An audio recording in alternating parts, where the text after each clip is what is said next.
मध्य प्रदेश की आर्थिक राजधानी इंदौर में साउथ के फिल्म से इंस्पायर होकर युवती को इंजेक्शन लगाने वाले मामले में अब नया मोड़ आ गया है। तमाम सबूत और पूछताछ में पुलिस ने पुष्टि की है कि इंजेक्शन में जो ब्लड का उपयोग किया गया था वह हॉस्पिटल से चुराया गया था। दरअसल पूरा मामला सराफा थाना क्षेत्र का है, जहां पर एक युवती ने शिकायत दर्ज कराई थी कि उससे युवक द्वारा इंजेक्शन लगाने का प्रयास किया गया है। पूरे मामले में पुलिस ने छानबीन करते हुए चंद घंटे में किशोर और संजय नामक 2 युवकों को पकड़ा है। इसके बाद लगातार पूछताछ में पुलिस के पास कुल 7 नाम सामने आए, जिसमें एक महिला का नाम भी सामने आया था, जिसने हॉस्पिटल से मरीज का ब्लड चुरा कर बदमाशों को दिया था और उसके बाद ये इंजेक्शन का प्रयोग युवती पर किया गया। पुलिस ने सरकारी अस्पताल में काम करने वाली महिला को भी हिरासत में ले लिया है और तमाम सबूतों के आधार पर पूछताछ की जा रही है। वहीं 2 व्यक्तियों की तलाश की जा रही है। जो इंजेक्शन पुलिस ने जब्त किया था उसे लेबोरेटरी में जांच करने के लिए भेज दिया गया है। वहीं उसकी अभी रिपोर्ट आना बाकी है। पुलिस का कहना है कि साउथ की एक फिल्म देखने के बाद इस तरह से इसका उपयोग किया गया था। ये जैसा कि आप लोगों को मालूम है, 12 मार्च को सराफा मार्केट में एक 22 वर्षीय युवती को अचानक से उसका रास्ता रोककर बड़े ही प्लान्ड वे में उसको इंजेक्शन लगाया गया था। लड़की थी वो, जो लड़की है वो मल्हारगंज की रहने वाली है। इसी प्रकरण में बड़ी इन्वेस्टिगेशन, अच्छी इन्वेस्टिगेशन करते हुए हमारे एसीपी जो सराफा हैं हेमंत और हमारे टीआई साहब दीपक यादव, बहुत ही मेटिकुलस और बहुत ही डीप इन्वेस्टिगेशन इन लोगों ने की है। जब उस पूरे प्रकरण में हमारी जो पुलिस की इन्वेस्टिगेशन गई है तो उसमें ये निकल के आया था कि इस महिला का किसी एक व्यक्ति के साथ कुछ बोलचाल था और वो उस बोलचाल का गलत मतलब निकाल चुका था और एक तरफा कहीं एक प्रेम प्रसंग इसमें बात निकल के आई है।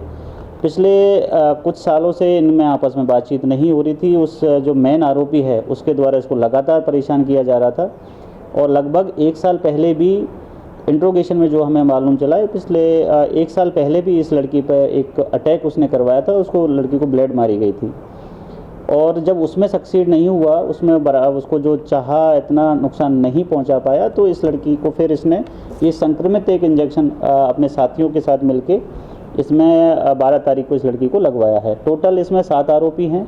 7 में से हमने इसमें 5 लोगों को अभी गिरफ्तार कर लिया है। उनमें से 2 जेआर में हैं, जुडिशियल कस्टडी में हैं, और 2 हमने अभी पुलिस रिमांड में इंट्रोगेशन हेतु लिए गए हैं। सर, एक महिला का रोल आया है सामने, जो कर्मचारी है वहाँ हॉस्पिटल की। इसमें जो मेन आरोपी है, जो एक तरफा प्यार में पड़ा हुआ था, लड़की को परेशान कर रहा था, उसके 2 दोस्त हैं। उन दोस्तों में से एक की वाइफ MYH हॉस्पिटल में सफाई कर्मचारी है।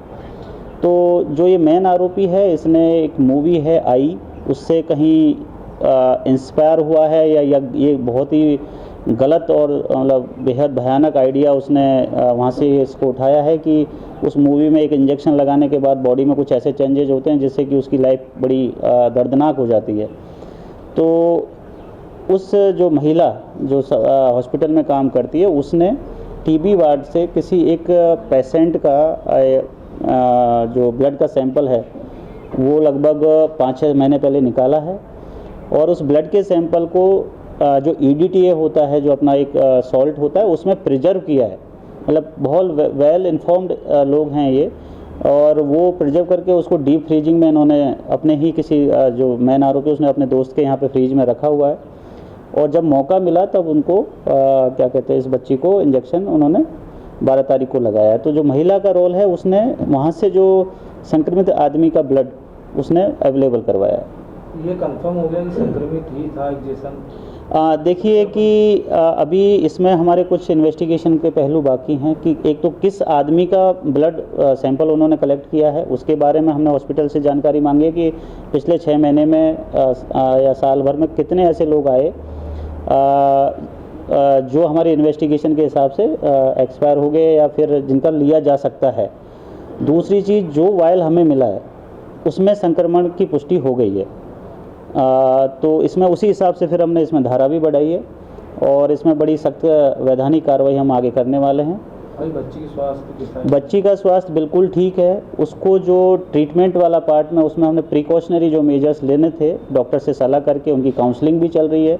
और उनको जो एंटीडोट है वो भी लग गया है। अभी बिल्कुल स्वस्थ है, किसी भी तरीके के साइन और सिम्टम उसमें नहीं है, बल्कि बिल्कुल स्वस्थ है। और कामना करते हैं कि आने वाले टाइम में भी इंदौर पुलिस हम कामना करते हैं कि वो बिल्कुल स्वस्थ बनी रहे। महिला को गिरफ्तार कर लिया?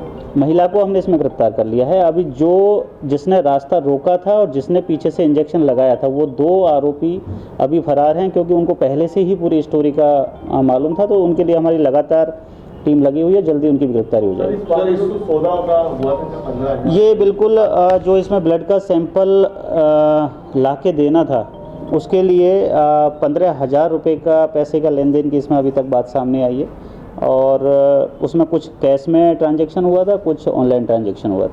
सर, इसमें किस तरह की धाराएं लगाई जाएगी और आरोपियों के खिलाफ क्या सख्त कार्रवाई हो सकती है?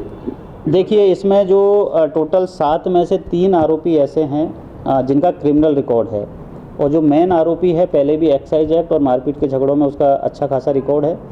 तो हमारी जो प्रतिबंधात्मक कार्रवाई है वो तो लगातार उस पर चलती रहेगी। दूसरा, इसमें हमने 307 की एक धारा का इजाफा किया है, क्योंकि पूरा इसमें क्रिमिनल इंटेंशन दिख रहा है कि बच्ची की जान को खतरा मतलब हो सके, इस टाइप का उन्होंने एक्ट किया है। तो 307 की धारा लगा दी है, 34 लगी है, क्रिमिनल कॉन्स्पिरेसी इसमें है।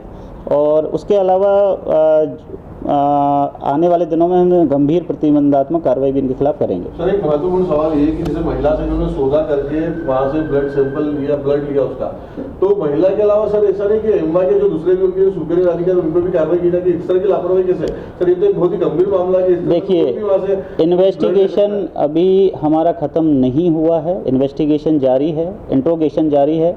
महिला का भी दोबारा से हम PR ले रहे हैं। अगर और आरोपी अगर इसमें बढ़ने हुए तो वो भी बढ़ाए जाएंगे। जिसका भी इन्वॉल्वमेंट होगा उसको बिल्कुल भी उसमें बख्शा नहीं जाएगा, क्योंकि इस तरह की घटना ना केवल मतलब गंभीर तो है ही, लेकिन बहुत ही ज़्यादा चिंताजनक है कि इस तरीके से हॉस्पिटल से एक वायल का सैंपल का निकालना, वायल को फ्रीज करना और मतलब इस तरीके से पूरी बच्ची को डैमेज करने की कोशिश करना। तो अगर इन्वेस्टिगेशन जारी है, अगर आरोपी बढ़ेंगे तो डेफिनेटली हम इसमें आरोपी बढ़ाएंगे।